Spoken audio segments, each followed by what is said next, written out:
sejahtera bagi kita semua. Yang terhormat Bapak Ibu dosen penguji ujian kinerja PPG BED 2 tahun 2024.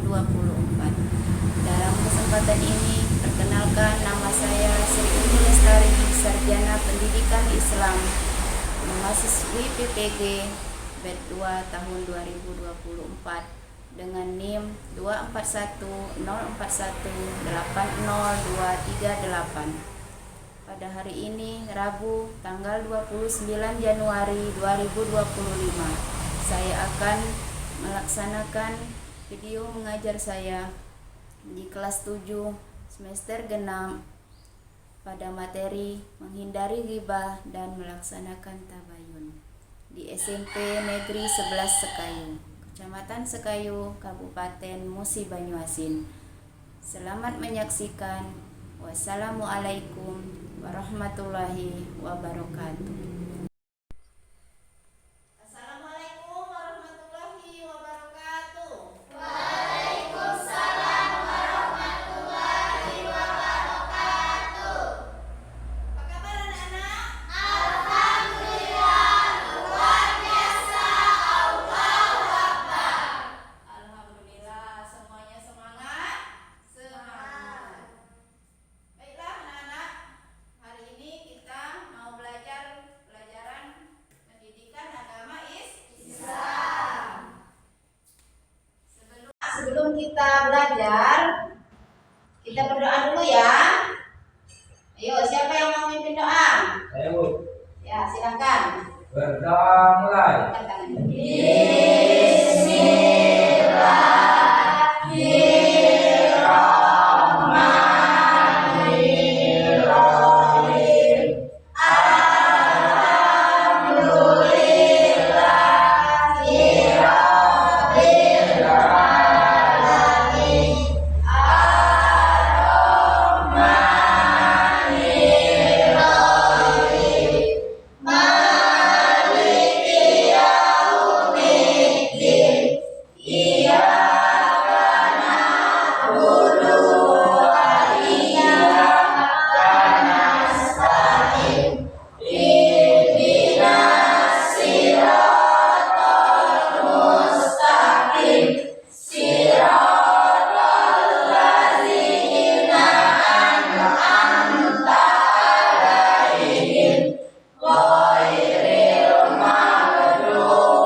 Islam juga dilarang karena berisiko menimbulkan fitnah. Perlu diketahui, seseorang bergibah ibaratkan seperti makan mata saudara sendiri atau mati. Gibah juga merupakan perbuatan yang sangat dekat dengan perbuatan buruk seperti iri, dengki, hingga fitnah. Hukum dan larangan gibah telah tercantum dalam Al-Quran dan hadis. Allah SWT berfirman dalam surat An-Nur ayat 19 yang artinya, siapapun yang gemar menceritakan atau menyebarluaskan kejelekan saudara muslim kepada orang lain, diancam dengan siksa yang pedih di dunia dan di akhirat. Dalam surat Al-Hujurat ayat 12 yang artinya, wahai orang-orang beriman, jauhilah prasangka, sesungguhnya sebagian prasangka itu dosa. Janganlah kalian mencari-cari kesalahan. Jangan menggunjing sebagian terhadap sebagian. Apakah aku senang memakan daging bangkai saudaranya sendiri? Maka kalian akan merasa jijik dan takutlah kepada Allah. Sesungguhnya Allah menerima taubat dan lagi maha mulia. Dosa gibah lebih berat dari dosa zina. Allah bisa langsung menerima taubat dari seorang yang berzina. Namun pelaku gibah tidak akan diampuni sampai dimaafkan oleh orang yang gibahnya. Di akhir nanti seseorang yang suka bergibah akan dinilai pertanggungjawaban di depan Allah SWT. Kebaikannya akan dilimpahkan kepada orang yang dizaliminya dan juga orang yang digibahnya.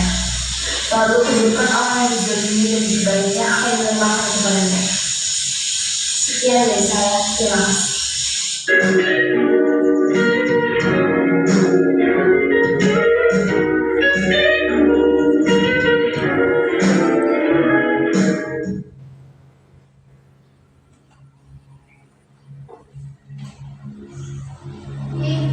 Dari video yang kalian tonton tadi, ghibah itu dilarang dalam Islam.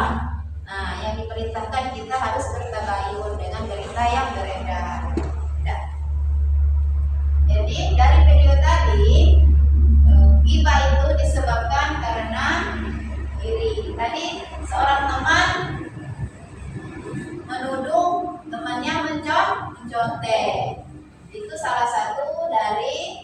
Ghibah. Ghibah itu mendekati fitnah, ya. Mencemarkan nama baik seseorang. Dampak ghibah itu akan berdampak terhadap individu yang dibicarakan dan berdampak terhadap orang yang sekelilingnya atau masyarakat yang luas. Kalau tidak ada klarifikasi atau tabayun, maka berita yang beredar itu akan beredar secara luas dan menimbulkan fitnah.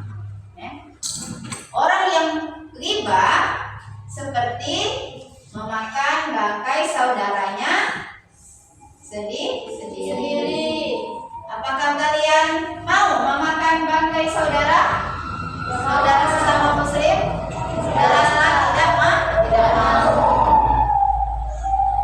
Karena bangkai adalah makanan yang haram dan menjijikkan. Jangan sampai kita menjadi pelaku ghibah dan menjadi bahan pembicaraan orang. Semangat.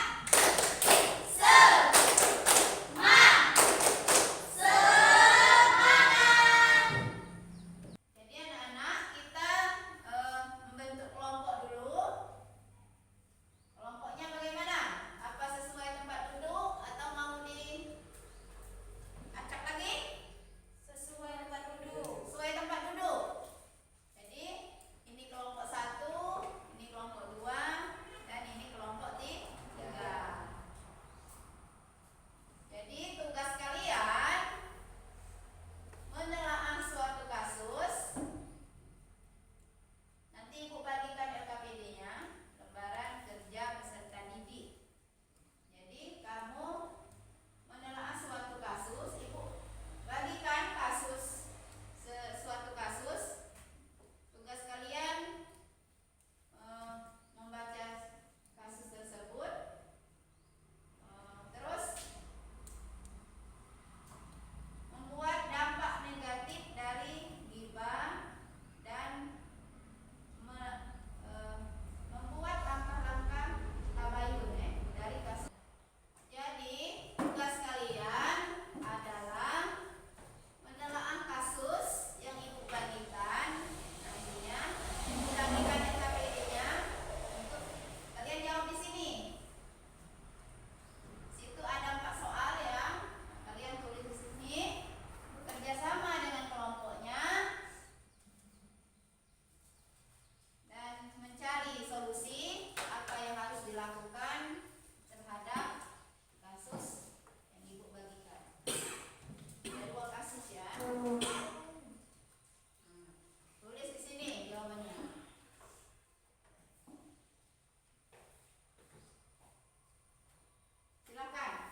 Silakan bekerja sama dengan teman sekelompoknya, nanti dipresentasikan ke depan. Ini 1 orang 1 kelompok. Silakan.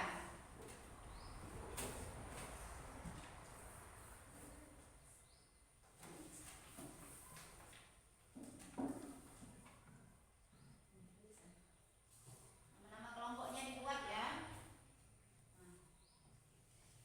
Ada 4 soal. Tulis. Musyawarah, diskusi dengan kelompoknya.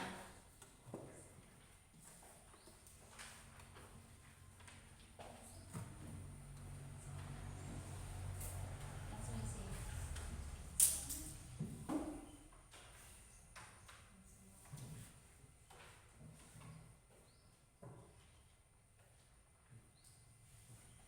Tulislah ya, nomor 1.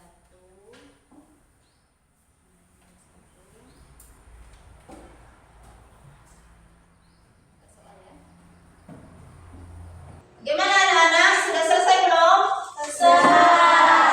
Ya. Mari kita presentasikan hasil diskusi kelompok kalian di depan kelas biar temannya mendengarkan dan yang lainnya menanggapi. Apabila ada yang tidak mengerti dan kurang paham, silakan ditanyakan kepada temannya yang bertugas di depannya.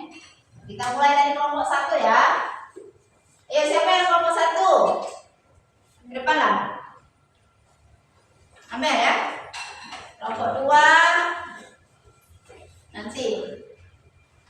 Kelompok 3 nanti ya. Dengarkan kelompok yang duduk.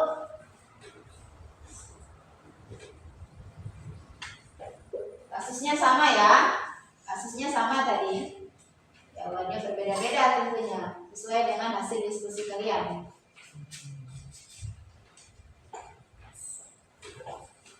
Pertanyaan nomor 1. Jelaskan dalil larangan ghibah dan melaksanakan tabayun. Nah, jelaskan. Larangan ghibah. Ghibah berjunjing adalah menyebutkan aib atau keburukan seseorang di belakangnya, baik itu berupa perkataan atau perbuatan tanpa pengetahuannya, dan dengan tujuan merendahkan atau mengungkapkan kelemahan orang tersebut. Dalam Islam ghibah sangat dilarang, seperti yang disebut dalam Al-Quran, surah Al-Hujurat ayat 12. Wahai orang-orang yang beriman, jauhilah kebanyakan prasangka. Sesungguhnya sebagian prasangka itu dosa. Dan janganlah kalian mencari-cari kesalahan orang lain, dan janganlah sebagian kalian menggunjing sebagian yang lain. Apakah ada seseorang di antara kalian yang suka memakan daging saudaranya yang telah mati? Tentunya kalian merasa jijik, dan bertakwalah kepada Allah. Sesungguhnya Allah Maha Penerima Taubat lagi Maha Penyayang. Ghibah dalam ayat ini diperingatkan dengan sangat tegas karena merugikan kehormatan orang lain. Tabayun adalah tindakan klarifikasi atau mencari informasi yang jelas dan akurat sebelum mengambil suatu keputusan atau menyebarkan informasi. Dalam Islam ini dijelaskan dalam surah Al-Hujurat ayat 6. Hai orang-orang yang beriman, jika datang kepadamu orang fasik membawa suatu berita, maka periksalah dengan teliti agar kamu tidak menimpakan suatu musibah kepada suatu kaum tanpa diketahui keadaannya. Tabayun mengajarkan kita untuk tidak langsung mempercayai informasi yang belum jelas kebenarannya, serta menghindari fitnah dan kerugian yang dapat ditimbulkan akibat informasi yang salah. Lanjut, nomor 2. Apa itu? Yang nomor 2.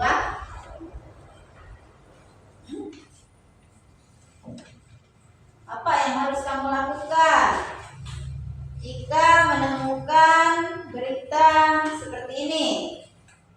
Nah, berita sesuai dengan kasus yang kalian terima.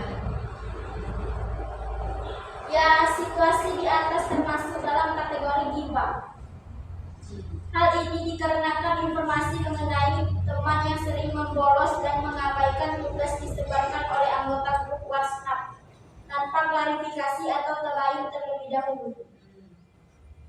Dalam hal ini, informasi tersebut disebarkan berdasarkan tuduhan tanpa bukti yang jelas dari pihak yang bersangkutan. Si siswa yang dituduh mengaku tidak pernah melakukan hal tersebut dan merasa difitnah. Oleh karena itu, menyebarkan informasi yang belum jelas kebenarannya mengenai keburukan seseorang, apalagi tanpa mendapatkan klarifikasi langsung darinya, merupakan tindakan ghibah. Ya. Silakan duduk. Tangan untuk kelompok 1. Sekarang kelompok 2. Kelompok 2.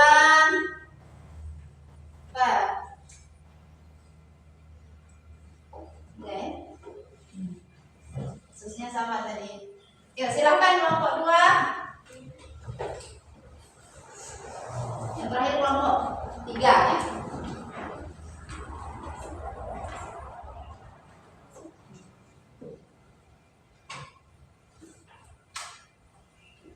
Apa tadi soalnya? Sebutkan. Dalam kata bayun, verifikasi berita tersebut. Nah, berita yang dimaksud tadi. Yang perlu dilakukan adalah sebagai berikut. 1. Periksa sumber berita, cari tahu siapa dan apakah sumber tersebut dapat dipercaya. Jangan langsung mempercayai berita yang tidak peraturan baru yang disebutkan dalam berita tersebut. Tanyakan apakah peraturan tersebut benar-benar akan diterapkan dan apakah benar tanpa persetujuan siswa. 3. Cari informasi resmi. Cek apakah berita ini dipublikasikan di aluran resmi sekolah seperti Webberita sekolah atau media sosial resmi sekolah. Jika tidak ada konfirmasi dari sumber resmi, itu bisa menjadi indikasi bahwa berita tersebut tidak benar. Sudah? Belum? 4. Diskusikan dengan teman dan kelompok diskusi. Jika kamu merasa ragu, diskusikan berita ini dengan teman-teman atau kelompok yang lebih mengetahui atau lebih cermat dalam mengevaluasi berita agar bisa bersama-sama mengecek keberadaannya. 5. Jangan menyebarkan sebelum memastikan. Setelah memastikan informasi yang benar. Jika berita tersebut ternyata salah, pastikan untuk memberitahukan teman-teman yang telah membagikan berita tersebut agar tidak menyebarkan informasi yang keliru lebih lanjut. Ya. Sudah ya? Nah, jadi langkah-langkah tabayun sudah. Sudah, silakan duduk. Kelompok 2. Kelompok 3 sekarang. Ayo. Yang terakhir ya. Apa itu? Apa akibat yang mungkin terjadi jika berita tersebut tidak diverifikasi atau tidak bertabayun? Jika berita tersebut tidak diverifikasi dan terus menyebar, beberapa akibat yang mungkin terjadi adalah: 1. Penyebaran fitnah. Berita yang salah dapat berkembang menjadi fitnah yang merusak reputasi pihak sekolah atau individu yang terlibat. Hal ini bisa menimbulkan salah paham dan ketegangan di antara siswa, guru, dan staf sekolah. 2. Meningkatkan ketegangan sosial.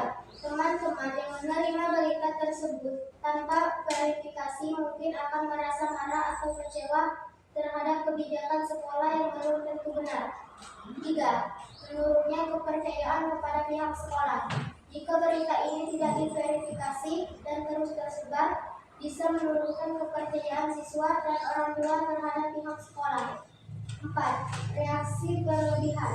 Teman-teman yang menerima informasi ini bisa saja melakukan aksi atau protes yang tidak berdasar, yang bisa berujung pada kerusuhan kecil atau ketidaknyamanan di lingkungan sekolah. 5. Kerugian bagi siswa yang terlibat. Jika berita tersebut terkait dengan peraturan yang salah atau tuduhan yang tidak benar, siswa yang terlibat bisa merasa tertekan atau terpinggirkan, yang dapat mempengaruhi suasana belajar mereka.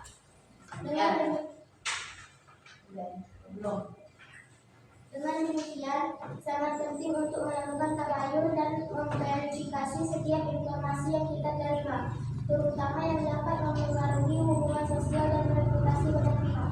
Ya, silakan duduk. Tepuk tangan untuk kita semua. Jadi, dari presentase teman-temannya tadi, apakah sudah paham? Paham. Adakah yang ingin ditanyakan? Ada? Ada. Ayo Reza. Nanya apa Reza? Langkah-langkah yang harus kita lakukan mengungkapi kasus tersebut. Salah satunya berbicara dengan pihak terkait. Siapa pihak terkait itu? Pihak terkait tersebut misalnya guru, kepala sekolah, atau perwakilan siswa untuk mendapatkan klarifikasi mengenai isu tersebut. Ya, tadi kasusnya ada berita di grup WhatsApp, ya. Jadi klarifikasi siapa yang menyebarkan berita tersebut yang pertama kali. Jadi salah satu cara mengklarifikasinya kita menghubungi pihak terkait. Nah, contohnya guru, misalnya kepala sekolah yang ada di sekolah, ya. Itu yang pihak terkait. Ayo tepuk semangat.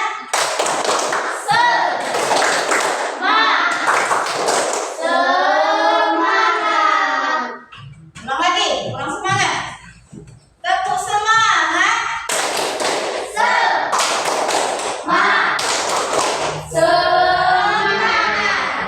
Semangat ya.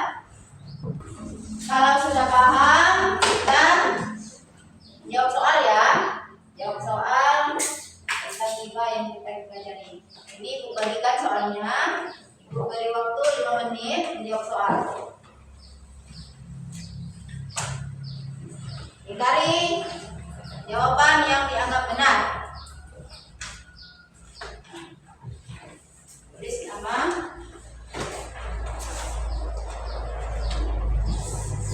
Kurang satu.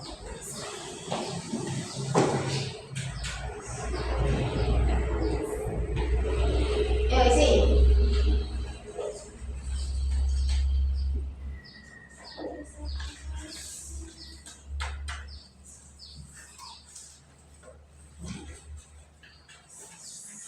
Sudah belum?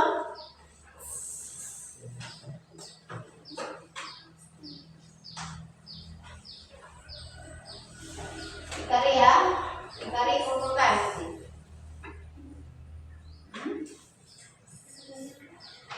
Pendidikan agama Islam.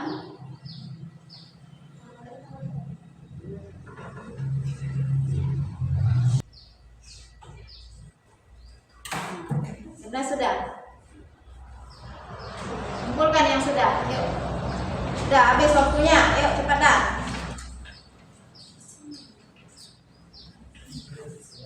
Sudah.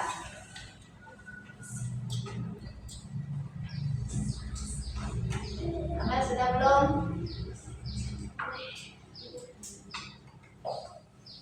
Kita lingkar.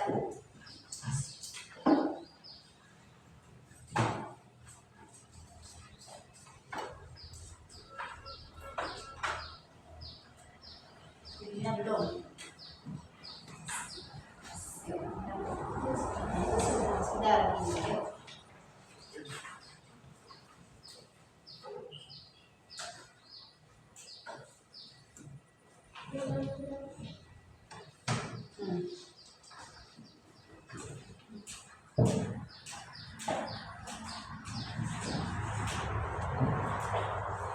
Habis waktunya.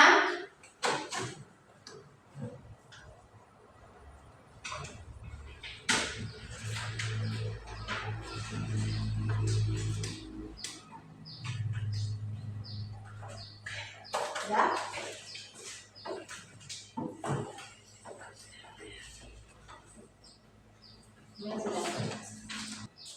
Jadi kesimpulannya hari ini, ghibah itu perbuatan yang membagikan berita yang belum tentu benar. Terus apa lagi? Salah satu dampak buruk dari ghibah merusak hubungan sosial, merusak nama baik, merusak keharmonisan dan menimbulkan permusuhan, menimbulkan perpecahan. Apalagi langkah pertama yang harus dilakukan adalah bertabayun atau mengklarifikasi berita yang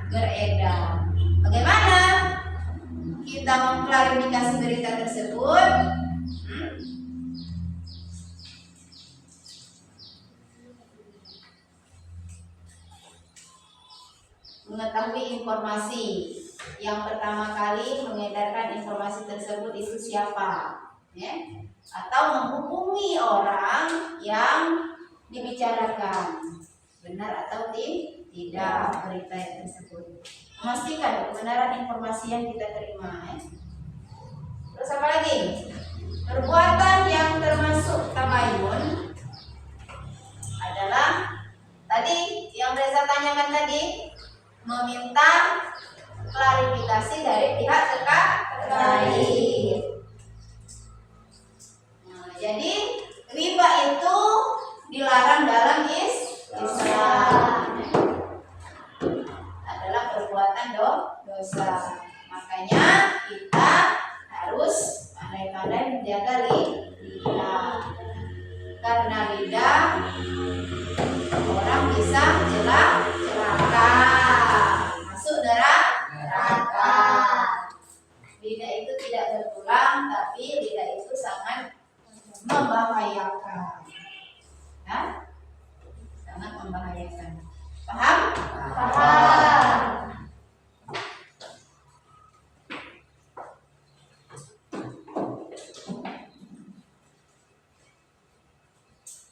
Jadi untuk langkah selanjutnya kalian harus buat perencanaan bagaimana menghindari riba dan melaksanakan tabayun. Laksanakan di sekolah, di rumah, di lingkungan masyarakat, dan di mana saja. Nanti kamu ceritakan bagaimana pelaksanaan perencanaan yang kalian buat untuk melaksanakan tabayun dan menghindari perbuatan di riba, ya? Baik di sekolah maupun di masyarakat. Jelas? Jelas. Jadi pelajaran kita untuk minggu depan yaitu mengerti hikmah dari tabayun, ya? Nah, itu baca-baca dulu di rumah, mengerti hikmah dari tabayun. Kalian baca. Sebelum kita tutup pelajaran kita hari ini, kita berdoa dulu, ya. Yuk, siapa yang mau doa? Lagi, ya? Ya, yuk. Berdoa mulai.